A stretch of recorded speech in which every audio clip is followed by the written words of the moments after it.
सत श्री अकाल the unmute bulletin ਦੇ ਵਿੱਚ ਤੁਹਾਡਾ ਸਵਾਗਤ ਹੈ। ਮੈਂ ਆਸ਼ਾ ਪੰਜਾਬੀ। ਸਭ ਤੋਂ ਪਹਿਲਾਂ ਨਜ਼ਰ ਮਾਰਦੇ ਹਾਂ ਹੁਣ ਤੱਕ ਦੀਆਂ ਖਾਸ ਖਬਰਾਂ। ਪੰਜਾਬ ਦੇ ਅਹਿਮ ਮੁੱਦਿਆਂ ਨੂੰ ਪਾਸੇ ਕਰ ਕੈਪਟਨ ਤੇ ਅਰੂਸਾ ਨੂੰ ਲੈ ਕੇ ਟਿੱਪਣੀਆਂ ਕਰ ਰਹੇ ਨੇ ਸਿਆਸੀ ਆਗੂ। 2022 ਦੀਆਂ ਚੋਣਾਂ ਨੂੰ ਲੈ ਕੇ ਸ਼੍ਰੋਮਣੀ ਅਕਾਲੀ ਦਲ ਹੋਇਆ ਸਰਗਰਮ। ਹਰਸਿਮਰਤ ਕੌਰ ਬਾਦਲ ਨੇ ਫਰੀਦਕੋਟ ਪਹੁੰਚ ਵਪਾਰੀਆਂ ਤੇ ਬੀਬੀਆਂ ਨਾਲ ਕੀਤੀ ਮੁਲਾਕਾਤ। ਝੋਨੇ ਦੀ ਖਰੀਦ ਸੰਬੰਧੀ ਆਉਣ ਵਾਲੀਆਂ ਮੁਸ਼ਕਲਾਂ ਨੂੰ ਲੈ ਕੇ ਪ੍ਰਸ਼ਾਸਨ ਵਚਨਬੱਧ। ਅਨਾਜ ਮੰਡੀਆਂ ਦਾ ਕੀਤਾ ਦੌਰਾ। ਨਰਮੇ ਦੀ ਨੁਕਸਾਨੀ ਫਸਲ ਦਾ ਮੁਆਵਜ਼ਾ ਲੈਣ ਲਈ ਕਿਸਾਨਾਂ ਨੇ ਬਠਿੰਡਾ ਸਕੱਤਰੇਤ ਦਾ ਘਿਰਾਓ ਕਰਨ ਦੀ ਦਿੱਤੀ ਚੇਤਾਵਨੀ। ਅਤੇ ਕਾਂਗਰਸ ਨੇ ਪ੍ਰਧਾਨ ਮੰਤਰੀ ਨਰਿੰਦਰ ਮੋਦੀ ਤੇ ਗਲਤ ਜਾਣਕਾਰੀ ਦੇਣ ਦਾ ਲਗਾਇਆ ਦੋਸ਼। ਕਿਹਾ ਦੇਸ਼ ਵਾਸੀਆਂ ਤੋਂ ਮਾਫੀ ਮੰਗਣ ਪੀਐਮ ਮੋਦੀ। ਅਤੇ ਹੁਣ ਖਬਰਾਂ ਵਿਸਥਾਰ ਨਾਲ। ਪੰਜਾਬ ਵਿੱਚ 2022 ਦੀਆਂ ਵਿਧਾਨ ਸਭਾ ਚੋਣਾਂ ਦੀ ਤਿਆਰੀ ਚੱਲ ਰਹੀ ਹੈ। ਹਾਲਾਂਕਿ ਇਸ ਮੌਕੇ ਵੱਖ-ਵੱਖ ਰਾਜਨੀਤਿਕ ਪਾਰਟੀਆਂ ਨੂੰ ਪੰਜਾਬ ਦੇ ਅਹਿਮ ਮੁੱਦਿਆਂ ਤੇ ਜ਼ੋਰ ਦੇਣਾ ਚਾਹੀਦਾ ਹੈ। ਪਰ ਪੰਜਾਬ ਕਾਂਗਰਸ ਪ੍ਰਧਾਨ ਨਵਜੋਤ ਸਿੱਧੂ ਦੀ ਪਤਨੀ ਨਵਜੋਤ ਕੌਰ ਸਿੱਧੂ ਹੋਵੇ ਜਾਂ ਫਿਰ ਟਰਾਂਸਪੋਰਟ ਮੰਤਰੀ ਰਾਜਾ ਵੜਿੰਗ, ਇਸ ਸਮੇਂ ਤਕਰੀਬਨ ਹਰ ਸਿਆਸੀ ਆਗੂ ਅਰੂਸਾ ਆਲਮ ਬਾਰੇ ਚਰਚਾ ਕਰਦਾ ਨਜ਼ਰ ਆ ਰਿਹਾ ਹੈ। ਆਓ ਵੇਖਦੇ ਹਾਂ ਇਸ ਦੇ ਇਹ ਖਾਸ ਰਿਪੋਰਟ। ਜਿਹੜੀ ਵੀ ਪੋਸਟਿੰਗ ਆਪਣੇ ਪੰਜਾਬ 'ਚ ਹੋਈ ਉਹ ਕੋਈ ਵੀ ਬਿਨਾਂ ਟੈਚੀ ਦੇ ਨਹੀਂ ਹੋਈ ਤੇ ਅਰੂਸਾ ਆਲਮ ਨੂੰ ਗਿਫਟ ਦਿੱਤੇ ਬਿਨਾਂ ਸਾਡੇ ਵਰਗਿਆਂ ਦੀ ਨਹੀਂ ਬਣੀ, ਕਿਉਂਕਿ ਮੈਂ ਆਪਣੇ ਘਰ ਵਾਲੇ ਨੂੰ ਅਰੂਸਾ ਦੇ ਨੇੜੇ ਨਹੀਂ ਜਾਣ ਦਿੱਤਾ। ਹਰ ਅਕਾਲੀ ਬੰਦਾ ਉਹਦੇ ਕੋਲ ਡਾਇਮੰਡ ਦੇ ਸੈੱਟ ਤੋਂ ਬਿਨਾਂ ਨਹੀਂ ਸੀ ਜਾਂਦਾ। ਕੋਈ ਬੰਦਾ ਚੇਅਰਮੈਨ ਟੈਚੀ ਤੋਂ ਬਿਨਾਂ ਨਹੀਂ ਸੀ ਲੱਗਦਾ। ਕੋਈ ਵੱਡੀ ਪੁਲਿਸ ਦੀ ਪੋਸਟਿੰਗ ਅਰੂਸਾ ਆਲਮ ਤੋਂ ਬਿਨਾਂ ਨਹੀਂ ਹੁੰਦੀ ਸੀਗੀ। ਐਂਡ ਓਪਨ ਸੀਕ੍ਰੇਟ ਹੈ ਕਿ ਪੰਜਾਬ ਦਾ ਪੈਸਾ ਲੈ ਕੇ ਉਹ ਭੱਜ ਗਈ ਹੈ। ਦੇਖੋ, ਨਵਜੋਤ ਸਿੰਘ ਸਿੱਧੂ ਇੱਕ ਬਹੁਤ ਸੈਂਟੀਮੈਂਟਲ ਜਿਹਾ ਬੰਦਾ, ਪੰਜਾਬ ਨੂੰ ਬਹੁਤ ਜ਼ਿਆਦਾ ਪਿਆਰ ਕਰਦਾ ਹੈ। ਉਹ ਥੋੜੇ ਇੰਜ ਪੋਲਿਟਿਕਸ ਲੈ ਕੇ ਚੱਲਦੇ ਹੈ ਵੀ ਕੁਝ ਵੀ ਗਲਤ ਨਹੀਂ ਹੋਣਾ ਚਾਹੀਦਾ। ਜੇ ਆਪਾਂ ਇਹ ਵਾਲਾ ਐਟੀਟਿਊਡ ਲੈ ਕੇ ਚੱਲਾਂਗੇ, ਹਮੇਸ਼ਾ ਕਰੈਕਸ਼ਨ ਹੈ ਨਾ ਜਿਹੜੀ, ਉਹ ਇੱਕ ਸਲੋ ਪ੍ਰੋਸੈਸ ਹੈ। ਟਾਈਮ ਥੋੜਾ ਹੈ, ਜਿਵੇਂ ਤੁਸੀਂ ਕਹਿੰਦੇ ਹੋ ਤਾਂ ਕਰੈਕਸ਼ਨ ਆ ਜਾਏਗਾ।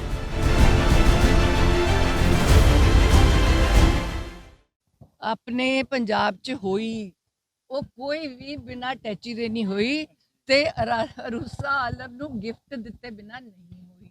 ਸਾਡੇ ਵਰਗਿਆਂ ਦੀ ਨਹੀਂ ਬਣੀ, ਕਿਉਂਕਿ ਮੈਂ ਆਪਣੇ ਘਰ ਵਾਲੇ ਨੂੰ ਅਰੂਸਾ ਦੇ ਨੇੜੇ ਨਹੀਂ ਜਾਣ ਦਿੱਤਾ। ਉਹ ਲੈ ਗਈ, ਉਹ ਦੁਬਈ ਲੈ ਕੇ, ਇੰਗਲੈਂਡ ਤੇ ਦੁਬਈ ਲੈ ਕੇ ਭੱਜ ਗਈ। ਹਰ ਅਕਾਲੀ ਬੰਦਾ ਉਹਦੇ ਕੋਲ ਡਾਇਮੰਡ ਦੇ ਸੈੱਟ ਤੋਂ ਬਿਨਾਂ ਨਹੀਂ ਸੀ ਜਾਂਦਾ। ਕੋਈ ਬੰਦਾ ਚੇਅਰਮੈਨ ਟੈਚੀ ਤੋਂ ਬਿਨਾਂ ਨਹੀਂ ਸੀ ਲੱਗਦਾ। ਕੋਈ ਵੱਡੀ ਪੁਲਿਸ ਦੀ ਪੋਸਟਿੰਗ ਅਰੂਸਾ ਆਲਮ ਤੋਂ ਬਿਨਾਂ ਨਹੀਂ ਹੁੰਦੀ ਸੀਗੀ। ਉਹਦੇ ਕੋਲ ਟੈਚੀ ਜਾਂਦਾ ਸੀ। ਓਪਨ ਸੀਕ੍ਰੇਟ ਹੈ ਐਂਡ ਓਪਨ ਸੀਕ੍ਰੇਟ ਹੈ ਕਿ ਪੰਜਾਬ ਦਾ ਪੈਸਾ ਲੈ ਕੇ ਉਹ ਭੱਜ ਗਈ ਹੈ। ਹੁਣ ਕੈਪਟਨ ਸਾਹਿਬ ਨੂੰ ਚਾਹੀਦਾ ਹੈ ਕਿ ਉਹਦੇ ਪਿੱਛੇ ਜਾਣ, ਉਹ ਪੈਸੇ ਤੇ ਉਹ ਨਿਗਾਹ ਰੱਖਣ, ਨਹੀਂ ਤਾਂ ਉਹ ਪੈਸਾ ਉਹਨਾਂ ਦੇ ਹੱਥੋਂ ਵੀ ਚਲੇ ਜਾਊਗਾ। ਉਹ ਪੈਸੇ ਨਾਲ ਆਪ ਵੀ ਥੋੜੀ ਮੋਟੀ ਐਸ਼ ਕਰ ਲੈਣ, ਨਹੀਂ ਤਾਂ ਉਹ ਲੈ ਕੇ ਗਾਇਬ ਹੋ ਗਈ ਹੈ। हाँ ठीक है, गृह मंत्री है, गृह मंत्री को ज़्यादा इनपुट्स होंगे ने, उन्होंने इंटैलीजेंस ही होंगी है, उन्होंने ज़्यादा कि पाकिस्तान तो किमें वीज़ा मिलता सी, किमें आउंदे सी, की गल हो सकता उन्होंने कोई ना कोई ऐसे मैटर ऑफ इंक्वायरी है कि कोई ऐसियां चीज़ां होण, ऐसे तत्थ होण जिन्हां ते वो जांच करना चाहते हैं। चंगी गल है, जल्दी चले जाना चाहिए, क्योंकि व्यक्ति नूं कोई वहम नहीं रहना चाहिए। मेरे ਸਾਡੇ ਬੜੇ ਬਜ਼ੁਰਗ ਲੀਡਰ ਨੇ, ਬਟ ਮੈਂ ਤਾਂ ਉਹਨਾਂ ਨੂੰ ਪਹਿਲਾਂ ਵੀ ਭਾਜਪਾ 'ਚ ਹੀ ਸਮਝਦਾ ਸੀ। ਮੈਂ ਉਹਨਾਂ ਨੂੰ ਨਾਮ ਦਿੱਤਾ ਕਿ ਕੰਪਰੋਮਾਈਜ਼ ਚੀਫ ਮਿਨਿਸਟਰ ਦਾ, ਕਿ ਇਹਨਾਂ ਨੇ ਕਿਉਂਕਿ ਵਾਰ-ਵਾਰ ਕਹਿੰਦੇ ਮੈਂ ਪਾਣੀਆਂ ਦਾ ਮੁੱਦਾ ਸੁਲਝਾਇਆ, ਮੈਂ 84 ਤੇ ਅਸਤੀਫਾ ਦਿੱਤਾ। ਜੇ ਤੁਸੀਂ 84 ਤੇ ਅਸਤੀਫਾ ਦਿੱਤਾ, ਪਾਣੀਆਂ ਦਾ ਮੁੱਦਾ ਸੁਲਝਾਇਆ, ਤੁਹਾਨੂੰ ਪੰਜਾਬ ਦੇ ਲੋਕਾਂ ਨੇ 80 ਸੀਟਾਂ ਦੇ ਕੇ ਬਹੁਮਤ ਦੇ ਵਿੱਚ ਦੁਬਾਰਾ ਭੇਜਿਆ। 9.5 ਸਾਲ ਤੁਹਾਨੂੰ ਮੌਕਾ ਦਿੱਤਾ, ਤੁਹਾਨੂੰ ਬੇਇੱਜ਼ਤ ਕਰਕੇ ਨਹੀਂ, ਕਿਉਂਕਿ ਜਨਤਾ ਇਹ ਜਾਣ ਚੁੱਕੀ ਸੀ ਕਿ ਤੁਸੀਂ ਅਕਾਲੀ ਦਲ ਦੇ ਨਾਲ ਕੰਪਰੋਮਾਈਜ਼ ਕਰ ਲਿਆ। ਤੁਸੀਂ ਵਾਅਦੇ ਕੀਤੇ ਸੀ ਜਿਨ੍ਹਾਂ ਦਾ ਸਾਨੂੰ ਖਮਿਆਜ਼ਾ ਭੁਗਤਣਾ ਪੈ ਰਿਹਾ। ਅੱਜ ਸਾਬਕਾ ਕੇਂਦਰੀ ਮੰਤਰੀ ਅਤੇ ਬਠਿੰਡਾ ਤੋਂ ਐਮਪੀ ਬੀਬਾ ਹਰਸਿਮਰਤ ਕੌਰ ਬਾਦਲ ਫਰੀਦਕੋਟ ਦੌਰੇ ਤੇ ਪਹੁੰਚੇ, ਜਿੱਥੇ ਯੂਥ ਅਕਾਲੀ ਦਲ ਵੱਲੋਂ ਉਹਨਾਂ ਦਾ ਭਰਵਾਂ ਸਵਾਗਤ ਕੀਤਾ ਗਿਆ। ਜਿਸ ਤੋਂ ਬਾਅਦ ਉਹਨਾਂ ਵੱਲੋਂ ਆਪਣੇ ਤੈਅ ਪ੍ਰੋਗਰਾਮਾਂ ਤਹਿਤ ਵਪਾਰੀ ਵਰਗ ਅਤੇ ਬੀਬੀਆਂ ਨਾਲ ਮੀਟਿੰਗ ਕੀਤੀ ਗਈ। 2022 ਦੀਆਂ ਚੋਣਾਂ ਨੂੰ ਲੈ ਕੇ ਸ਼੍ਰੋਮਣੀ ਅਕਾਲੀ ਦਲ ਵੱਲੋਂ ਜਾਰੀ ਚੋਣ ਪ੍ਰਚਾਰ ਦੇ ਹਿੱਸੇ ਵਜੋਂ ਦੇਖਿਆ ਜਾ ਰਿਹਾ ਨੁੱਕੜ ਮੀਟਿੰਗਾਂ ਕੀਤੀਆਂ ਜਾ ਰਹੀਆਂ ਨੇ, ਜਿਸ ਦਾ ਲੋਕਾਂ ਵੱਲੋਂ ਭਰਪੂਰ ਹੰਗਾਰਾ ਦਿੱਤਾ ਜਾ ਰਿਹਾ ਹੈ। ਇਹ ਕੀ ਕਹਿੰਦੇ ਨੇ, ਮੈਨੂੰ ਆ ਦੱਸੋ, ਇਹਨਾਂ ਦੇ ਜੋ ਵੀ ਬੋਲ ਰਹੇ ਨੇ, ਕਰ ਰਹੇ ਨੇ, ਲੋਕਾਂ ਦਾ ਭਲਾ ਕੀ ਹੋ ਰਿਹਾ ਹੈ? ਅੱਜ ਭਾਵੇਂ ਇੱਕ ਮਜਬੂਰ ਮੁੱਖ ਮੰਤਰੀ ਬਣਾ ਦਿੱਤਾ ਮਜਬੂਰੀ ਕਾਰਨ, ਲੇਕਿਨ ਉਹਨਾਂ ਨੇ ਐਲਾਨ ਕਰਨ ਤੋਂ ਸਿਵਾ ਹੋਰ ਕੀਤਾ ਕੀ? ਪਹਿਲੇ ਕੈਪਟਨ ਸਾਹਿਬ ਦੇ ਇਸ਼ਤਿਹਾਰ ਛਪਦੇ ਸੀ, ਬੋਰਡ ਲੱਗਦੇ ਸੀ, ਹੁਣ ਚੰਨੀ ਸਾਹਿਬ ਦੇ ਲੱਗ ਰਹੇ ਨੇ। ਝੂਠੇ ਉਹ ਵੀ ਸੀਗੇ, ਝੂਠੇ ਆ ਵੀ ਹੈਗੇ। ਦੇਖੋ 2015 ਤੋਂ ਲੈ ਕੇ 17 ਤਾਈਂ ਜਿਹੋ ਜਿਹਾ ਇਹਨਾਂ ਨੇ ਸਿਆਸੀ ਫਾਇਦਾ ਲੈਣ ਵਾਸਤੇ ਭੰਡੀ ਪ੍ਰਚਾਰ ਦੇ ਨਾਲ ਪਤਾ ਨਹੀਂ ਹੋਰ ਕੀ ਕੁਝ ਕੀਤਾ। ਸਾਡੀ ਤਾਂ ਗੁਰੂ ਦੇ ਚਰਨਾਂ 'ਚ ਆਹੀ ਅਰਦਾਸ ਸੀਗੀ ਕਿ ਜਿਨ੍ਹਾਂ ਨੇ ਧਰਮ ਦੇ ਉੱਤੇ ਹਮਲੇ ਕੀਤੇ ਤੇ ਉਹਦੇ ਉੱਤੇ ਸਿਆਸਤ ਕੀਤੀ, ਉਹਨਾਂ ਦਾ ਕੱਖ ਨਾ ਰਹੇ। ਅੱਜ ਸਾਨੂੰ ਕੁਝ ਕਰਨ ਦੀ ਲੋੜ ਨਹੀਂ, ਕਿਉਂਕਿ ਪਰਮਾਤਮਾ ਤਾਂ ਸਭ ਕੁਝ ਜਾਣਦਾ ਹੈ। ਉਹ ਕੱਖ ਇਹਨਾਂ ਕਿਸੇ ਦਾ ਨਹੀਂ ਰਹਿਣਾ।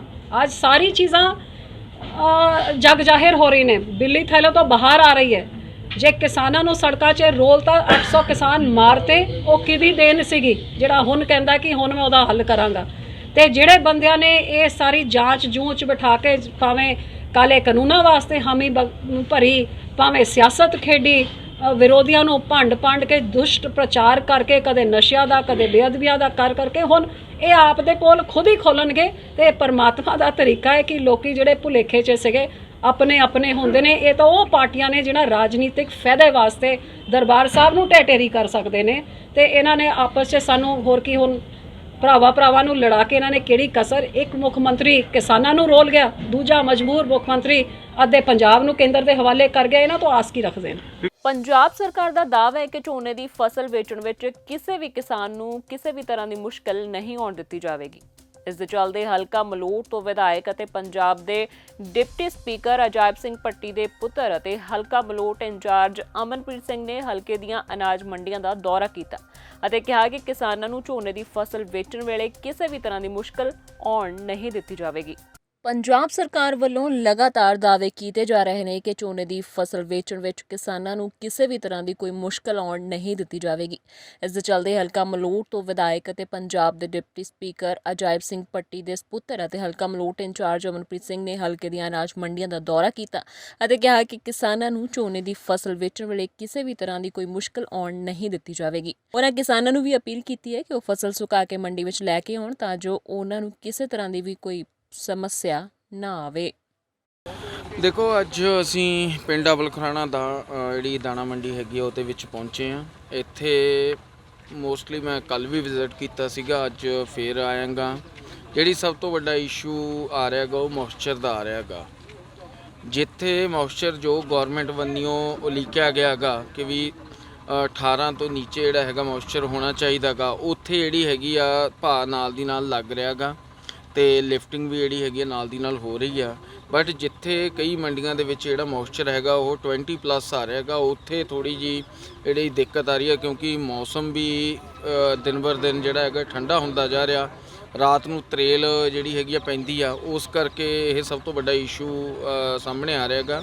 ਤੇ ਅਸੀਂ ਆਪਣੇ ਜਿਹੜੇ ਉੱਪਰ ਅਧਿਕਾਰੀ ਹੈਗੇ ਉਹਨਾਂ ਦੇ ਨਾਲ ਇਸ ਬਾਰੇ ਗੱਲਬਾਤ ਕਰਾਂਗੇ ਕਿ ਵੀ ਜਿਹੜਾ ਹੈਗਾ ਥੋੜ੍ਹੀ ਮੋਟੀ ਇਹਦੇ ਵਿੱਚ ਰਾਹਤ ਦਿੱਤੀ ਜਾਵੇ ਤਾਂ ਕਿ ਜਿਹੜੀ ਹੈਗੀ ਹੈ ਝੋਨਾ ਮੰਡੀਆਂ ਦੇ ਵਿੱਚੋਂ ਟਾਈਮ ਟੂ ਟਾਈਮ ਚੱਕਿਆ ਜਾਵੇ। ਸ਼੍ਰੀ ਮੁਕਤਸਰ ਸਾਹਿਬ ਤੋਂ ਅਨਮੋਲ ਸਿੰਘ ਵੜਿੰਗ ਦੀ ਰਿਪੋਰਟ, ਦ ਅਨਮਿਊਟ। ਪਿਛਲੇ ਦਿਨੀ ਨਰਮੇ ਦੀ ਫਸਲ ਉੱਪਰ ਗੁਲਾਬੀ ਸੁੰਡੀ ਦੇ ਹੋਏ ਹਮਲੇ ਦਾ ਯੋਗ ਮੁਆਵਜ਼ਾ ਲੈਣ ਦੀ ਮੰਗ ਨੂੰ ਲੈ ਕੇ ਕਿਸਾਨ ਯੂਨੀਅਨ ਉਗਰਾਹਾਂ ਵੱਲੋਂ 25 ਅਕਤੂਬਰ ਤੋਂ ਬਠਿੰਡਾ ਦੇ ਸਕੱਤਰੇਦਾਨ ਮਿੱਥੇ ਸਮੇਂ ਲਈ ਘਿਰਾਓ ਕਰਨ ਦੀ ਚੇਤਾਵਨੀ ਦਿੱਤੀ ਗਈ ਹੈ, ਜਿਸ ਦੇ ਚੱਲਦਿਆਂ ਮਲੋਟ ਵਿੱਚ ਕਿਸਾਨਾਂ ਨੇ ਮੀਟਿੰਗ ਕੀਤੀ। ਆਖਿਰ ਕਦੋਂ ਹੋਏਗੀ ਇਹ ਮੀਟਿੰਗ, ਪੂਰਾ ਬਿਊਰਾ ਜਾਣਨ ਲਈ ਸੁਣਦੇ ਹਾਂ ਇਹ ਖਾਸ ਰਿਪੋਰਟ। ਅੱਜ ਦੀ ਮੀਟਿੰਗ ਹੈ ਜਿਹੜੀ ਗੁਲਾਬੀ ਸੁੰਡੇ ਨਾਲ ਜੋ ਨਰਮੇ ਦੀ ਤਬਾਹੀ ਹੋਈ ਹੈ ਉਹਦੇ ਮੁਆਵਜ਼ੇ ਦੇ ਸੰਬੰਧੀ ਹੈ, ਕਿਉਂਕਿ ਪਿਛਲੀ 5 ਤਰੀਕ ਤੋਂ 19 ਤਰੀਕ ਤੱਕ 15 ਦਿਨ ਵਿੱਤ ਮੰਤਰੀ ਦੀ ਕੋਠੀ ਦਾ ਘਿਰਾਓ ਕੀਤਾ, ਪਰ ਇਹ ਸਰਕਾਰ ਬਿਲਕੁਲ ਹੀ ਜਿਹੜੀ ਹੈਗੀ ਆ ਉਹ ਸੁੱਤੀ ਪਈ ਹੈ। ਅਣਗੌਲਿਆਂ ਕੀਤਾ ਇਸਨੇ ਇਸ ਕਿਸਾਨ ਘੋਲ ਨੂੰ।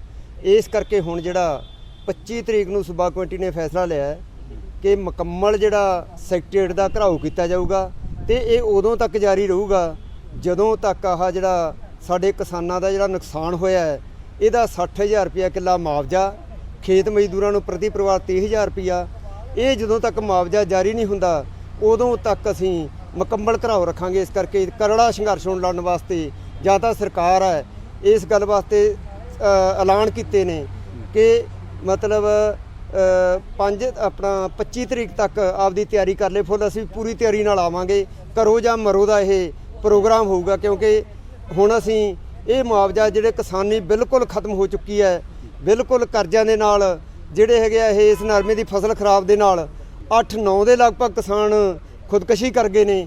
ਇਸ ਕਰਕੇ ਐਂ ਜਿਹੜਾ ਸਰਕਾਰ ਨੇ ਬਿਲਕੁਲ ਅਣਗੌਲਿਆਂ ਕਰ ਦੇਣਾ, ਉਹਨੂੰ ਨੀਂਦ ਤੋਂ ਜਗਾਉਣਾ। ਇਸ ਕਰਕੇ ਪੂਰਾ ਕੜਾ ਸੰਘਰਸ਼ ਲੜਾਂਗੇ। ਇਹ ਤਾਂ ਸਰਕਾਰ ਦੀ ਇਹੀ ਹੈ, ਇਹ ਕਰਦੀ ਹਮੇਸ਼ਾ ਮਤਲਬ ਲੋਕਾਂ ਨਾਲ ਇਹ ਹੈ। ਆ ਉੱਤੋਂ ਗੱਲਾਂ ਕਰਦੇ ਅਸੀਂ ਕਿਸਾਨਾਂ ਦੇ ਨਾਲ, ਪਰ ਅੰਦਰੋਂ ਤਾਂ ਦਿਸ ਰਿਹਾ ਹੁਣ ਕਾਂਗਰਸ ਸਰਕਾਰ ਦਾ ਜਿਹੜਾ ਚੰਨੀ ਨੂੰ ਮੂਹਰੇ ਲਾਇਆ। ਪਹਿਲਾਂ 4.5 ਸਾਲ ਕੈਪਟਨ ਨੇ ਨਹੀਂ ਕੁਝ ਪੁੱਛਿਆਗਾ, ਤੇ ਹੁਣ ਚੰਨੀ ਨੂੰ ਮੂਹਰਾ ਲਾ ਕੇ ਕਹਿੰਦੇ ਆ ਖਾਨੀ ਸ਼ਾਇਦ ਲੋਕ ਇਸ ਭੁਲੇਖੇ ਵਿੱਚ ਆ ਜਾਣਗੇ। ਤੇ ਨੀਤੀਆਂ ਉਹੀ ਕਰਦੇ ਨੇ ਕਿ ਹੁਣ ਤਾਂ ਸਾਡੇ ਕੋਲੇ ਕਿਸਾਨਾਂ ਵਾਸਤੇ ਪੈਸੇ ਨਹੀਂ, 12,000 ਰੁਪਏ ਦੇ ਨਾਲ, ਉਹ ਵੀ ਅਜੇ ਕਹਿੰਦੇ ਨੇ, ਲਾਗੂ ਕਿਤੇ ਨਹੀਂ, ਅਜੇ ਤੱਕ ਕਿਤੇ ਕੋਈ ਬਿਆਨ ਨਹੀਂ ਆਇਆਗਾ। ਤੇ 12,000 ਰੁਪਏ ਦੇ ਨਾਲ ਐਡਾ ਵੱਡਾ ਨੁਕਸਾਨ ਹੋ ਜਾਣਾ। ਆ ਹੁਣ ਇੱਧਰ ਮੁਕਤਸਰ ਦੇ ਵਿੱਚ ਵੀ ਗੁਲਾਬੀ ਸੁੰਡੀ ਨੇ ਪੂਰਾ ਅਟੈਕ ਕੀਤਾ ਹੋਇਆ। ਇਸ ਕਰਕੇ ਐਂ ਫਸਲਾਂ ਦਾ ਮਰ ਜਾਣਾ ਤੇ ਸਰਕਾਰ ਬਿਲਕੁਲ ਸੰਵੇਦਨਹੀਣ ਹੋਣਾ, ਇਹ ਤੋਂ ਪਤਾ ਲੱਗਦਾ ਕਿ ਇਹ ਸਰਕਾਰਾਂ ਲੋਕਾਂ ਦੀਆਂ ਨਹੀਂ ਹੈਗੀਆਂ, ਇਹ ਤਾਂ ਕਾਰਪੋਰੇਟਾਂ ਦੀਆਂ ਹੈਗੀਆਂ, ਇਹ ਉਹਨਾਂ ਕੰਪਨੀਆਂ ਦੀਆਂ।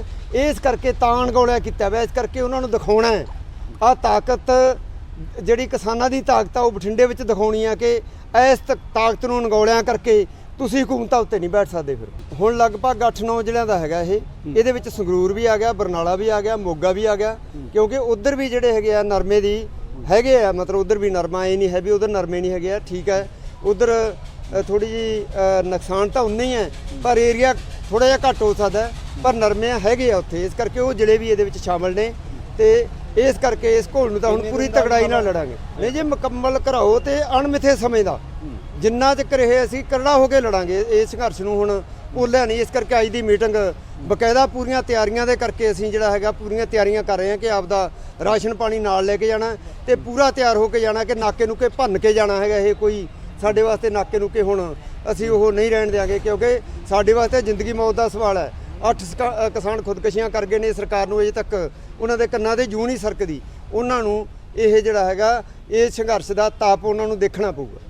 ਟਰਾਂਸਪੋਰਟ ਮੰਤਰੀ ਬਣਨ ਤੋਂ ਬਾਅਦ ਅਮਰਿੰਦਰ ਸਿੰਘ ਉਰਫ ਰਾਜਾ ਵੜਿੰਗ ਵੱਲੋਂ ਲੋਕਾਂ ਦੀਆਂ ਸਮੱਸਿਆਵਾਂ ਦੇ ਹੱਲ ਲਈ ਇੱਕ WhatsApp ਨੰਬਰ ਜਾਰੀ ਕੀਤਾ ਗਿਆ ਸੀ, ਪਰ ਇਸ ਨੰਬਰ ਤੇ ਜਦੋਂ ਰਿਐਲਿਟੀ ਚੈੱਕ ਕੀਤਾ ਗਿਆ ਤਾਂ ਭਾਵੇਂ ਰਿਪਲਾਈ ਨਾਲ ਦੀ ਨਾਲ ਹੋ ਰਿਹਾ ਹੈ, ਪਰ ਲੋਕਾਂ ਦੀਆਂ ਸਮੱਸਿਆਵਾਂ ਦਾ ਹੱਲ ਨਹੀਂ ਕੀਤਾ ਜਾ ਰਿਹਾ।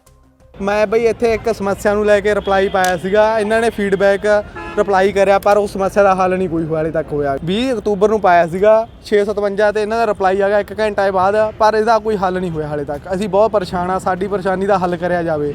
ਅਸੀਂ ਕੰਮਕਾਰ ਵਾਲੇ ਬੰਦੇ ਆ, ਸਾਨੂੰ ਬੱਸ ਦਾ ਬਹੁਤ ਦੁਖੀ ਹੋ ਰਹੇ ਆ। ਇਸ ਮੌਕੇ ਪਰੇਸ਼ਾਨ ਆ, ਜੋ ਪ੍ਰਾਈਵੇਟ ਬੱਸ ਆਉਂਦੀ ਆ ਉਹ ਭਰੀ ਹੁੰਦੀ ਆ ਤੇ ਸਾਨੂੰ ਛੱਤਾਂ ਤੇ ਬਹਿਣ ਲਈ ਕਿਹਾ ਜਾਂਦਾ, ਜਿਹਦੇ ਨਾਲ ਸਾਨੂੰ ਜਾਨ ਮਾਲ ਦਾ ਖਤਰਾ ਹੈ।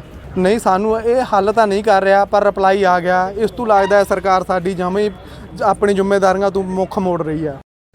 ਸ਼ੋਅ ਹੁੰਦੇ ਆ, ਠੀਕ ਹੈ। ਇਹਦੇ ਲਈ ਕੀ ਕਰਦੇ ਆ ਕਿ ਤੁਹਾਡੇ ਤੋਂ ਮੰਗ ਕਰਦੇ ਆ ਵੀ ਸਾਡੇ ਗੋਨਿਆਣਾ ਮੰਡੀ ਨੂੰ ਇੱਕ ਕੋਈ ਸਪੈਸ਼ਲ ਬੱਸ ਲਈ ਜਾਵੇ।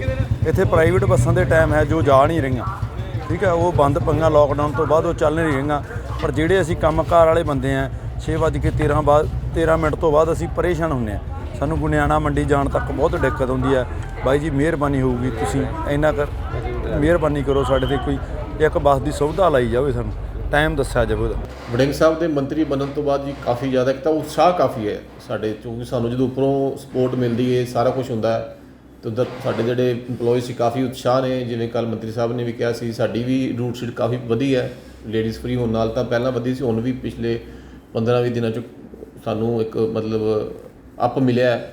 ਉਸ ਤੋਂ ਇਲਾਵਾ ਜਿਹੜਾ ਸਫਾਈ ਦਾ ਮੇਨ ਕੰਸਰਨ ਸੀਗਾ, ਉਹ ਵੀ ਕਾਫੀ ਸਪੋਰਟ ਹੈ, ਉਹ ਵੀ ਹੁਣ ਕਾਫੀ ਯੁੱਧ ਸਤਰ 'ਤੇ ਕੰਮ ਹੋ ਕੇ ਤੁਸੀਂ ਆਪ ਆਉਂਦੇ ਹੋ ਬੱਸ ਸਟੈਂਡ, ਤੁਹਾਨੂੰ ਵਿਖਦਾ ਹੀ ਹੈ। ਇਸ ਤੋਂ ਇਲਾਵਾ ਜਿਹੜੇ ਹੋਰ ਵੀ ਜਿਵੇਂ ਇੱਕ ਕਲੀ ਹੋ ਰਹੀ ਹੈ ਸਾਰੇ ਬੱਸ ਸਟੈਂਡ 'ਚ, ਫਲੋਰਿੰਗ ਦਾ ਕੰਮ ਤਾਂ ਪਹਿਲਾਂ ਹੋਰ ਹੋ ਗਿਆ ਸੀ, ਕੁਝ ਥੋੜ੍ਹਾ ਮੋਟਾ ਕੰਮ ਰਹਿੰਦਾ, ਉਹ ਹਜੇ ਚੱਲ ਰਿਹਾ। ਬਾਕੀ ਸਾਡਾ ਜਿਹੜਾ ਰਾਮਾ ਬੱਸ ਸਟੈਂਡ ਆ ਜਾਂ ਤਲਵੰਡੀ ਬੱਸ ਸਟੈਂਡ ਹੈ, ਉਹਦੀ ਵੀ ਰੈਨੋਵੇਸ਼ਨ ਵਾਸਤੇ ਜਾਂ ਉਹਦੇ ਵੀ ਕੰਸਟਰਕਸ਼ਨ ਵਾਸਤੇ ਪ੍ਰੋਜੈਕਟ ਚੱਲ ਰਿਹਾ, ਹੈੱਡ ਆਫਿਸ ਲੈਵਲ ਤੇ ਉਹ ਚੱਲਦਾ ਹੈ। ਕਾਂਗਰਸ ਨੇ ਪ੍ਰਧਾਨ ਮੰਤਰੀ ਨਰਿੰਦਰ ਮੋਦੀ ਤੇ ਗਲਤ ਜਾਣਕਾਰੀ ਦੇ ਕੇ ਭੰਬਲ-ਭੂਸਾ ਫੈਲਾਉਣ ਦਾ ਦੋਸ਼ ਲਗਾਇਆ ਅਤੇ ਦੇਸ਼ ਤੋਂ ਮੁਆਫੀ ਮੰਗਣ ਲਈ ਵੀ ਕਿਹਾ। ਪਾਰਟੀ ਦੇ ਬੁਲਾਰੇ ਗੌਰਵ ਵੱਲਭ ਨੇ ਪੀਐਮ ਮੋਦੀ ਨੂੰ ਸਵਾਲ ਕੀਤਾ ਕਿ ਜਦੋਂ ਦੇਸ਼ ਦੀ 50% ਆਬਾਦੀ ਨੂੰ ਕੋਵਿਡ ਦਾ ਇੱਕ ਵੀ ਟੀਕਾ ਨਹੀਂ ਮਿਲਿਆ ਤੇ ਸਰਕਾਰ ਦੀ ਨਾਕਾਮੀ ਕਾਰਨ ਲੱਖਾਂ ਲੋਕਾਂ ਦੀ ਜਾਨ ਚਲੀ ਗਈ, ਤਾਂ ਫਿਰ ਕਿਸ ਗੱਲ ਦਾ ਜਸ਼ਨ मनाया जा रहा है। भारत ने जिस तेजी से 100 करोड़ का 1 बिलियन का आंकड़ा पार किया है, उसकी सराहना भी हो रही है, लेकिन इस विश्लेषण में एक बात अक्सर छूट जाती है कि हमने ये शुरुआत कहां से की है। दुनिया के दूसरे बड़े देशों के लिए वैक्सीन पर रिसर्च करना, वैक्सीन खोजना, इसमें दशकों से उनकी महारत है, एक्सपर्टाइज थी। भारत अधिकतर इन देशों की बनाई वैक्सीनेशन पर ही निर्भर रहता था, हम बाहर से मंगवाते थे। इसी वजह से जब 100 साल की सबसे बड़ी महामारी आई तो भारत पर सवाल उठने लगे, क्या भारत इस वैश्विक महामारी से लड़ पाएगा? भारत दूसरे देशों से इतनी वैक्सीन खरीदने का पैसा कहां से लाएगा? भारत को वैक्सीन कब मिलेगी? भारत के लोगों को वैक्सीन मिलेगी भी या नहीं? क्या भारत इतने लोगों को टीका लगा पाएगा कि महामारी को फैलने से रोक सके? भांति भांति के सवाल थे, लेकिन आज ये 100 करोड़ वैक्सीन डोज हर सवाल का जवाब दे रहा है। भारत ने अपने नागरिकों को 100 करोड़ वैक्सीन डोज लगाई हैं और वो भी मुफ्त, बिना पैसा लिए। साथियों, 100 करोड़ वैक्सीन डोज का एक प्रभाव यह भी होगा कि दुनिया अब भारत को कोरोना से ज्यादा सुरक्षित मानेगी। एक फार्मा हब के रूप में भारत को दुनिया में जो स्वीकृति मिली हुई है, उसे और मजबूती मिलेगी। पूरा विश्व आज भारत की इस ताकत को देख रहा है, महसूस कर रहा है। साथियों, भारत का वैक्सीनेशन अभियान सबका साथ, सबका विकास, सबका विश्वास और सबका प्रयास का सबसे जीवंत उदाहरण है। प्रधानमंत्री जी ने अपने वक्तव्य में, और कल से कई लोग एक भ्रम फैला रहे हैं कि दुनिया में पहला देश बना जहां पे 100 करोड़ वैक्सीन की डोजेज लगी। साथियों,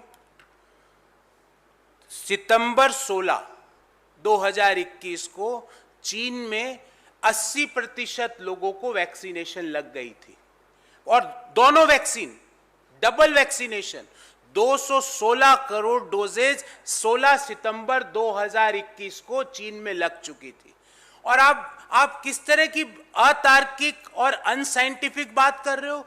दूसरे देश से आपकी तुलना और हमारी तुलना कैसे हो सकती है? मैं प्रधानमंत्री जी और उनके जो कार्यालय में जो उनके स्पीच लिखते हैं, क्योंकि प्रधानमंत्री जी को तो पता नहीं, उनको तो टीवी पे सामने खड़े होकर बोलना है, जो वो 2-4 पेज लिखे हुए हैं। उनसे पूछना चाहता हूं, दुनिया के कितने देश की आबादी 50 करोड़ से ज्यादा है? सिर्फ 2 ही देशों की दुनिया में आबादी 50 करोड़ से ज्यादा है, एक है चीन, दूसरा है भारत। चीन 216 करोड़ वैक्सीन सितंबर 16, 2021 को लगवा चुका है। 80% चीन की आबादी सितंबर 16, 2021 को डबली वैक्सीनेटेड हो चुकी है। तो क्या हम हमारी तुलना कोई ऐसे मुल्क से करें जिसकी आबादी 3 करोड़ ही है? आप कह रहे हो कि हमने 100 करोड़ लगा लिए, जिस मुल्क की आबादी 3 करोड़ है तो वहां तो 6 करोड़ ही लगेंगे ना। ये इससे ज्यादा अनसाइंटिफिक बात आप क्यों कर रहे हो? जब हम 50 करोड़ से ऊपर की आबादी के 2 ही देश है दुनिया में, तो हम हमारी तुलना, वैक्सीनेशन की गति की तुलना चीन से हमें करनी चाहिए, जो 1 महीने पहले का डाटा है कि 80% अपनी जनसंख्या को टोटल डबली वैक्सीनेटेड कर चुका था। आज का डाटा तो मुझे लगता है कि 95% से भी ज्यादा उसका पूरी पॉपुलेशन डबली वैक्सीनेटेड हो चुकी होगी। हम पूछना चाहते हैं कि क्या ये महोत्सव का समय, जब 50% के लगभग देश की जनसंख्या को एक भी वैक्सीन नहीं लगा। ਇਹ ਸਨ ਹੁਣ ਤੱਕ ਦੀਆਂ ਖਾਸ ਖਬਰਾਂ। ਅਗਲਾ ਬੁਲੇਟਿਨ ਲੈ ਕੇ ਫਿਰ ਤੋਂ ਹੋਵਾਂਗੇ ਹਾਜ਼ਰ। ਸਤਿ ਸ਼੍ਰੀ ਅਕਾਲ।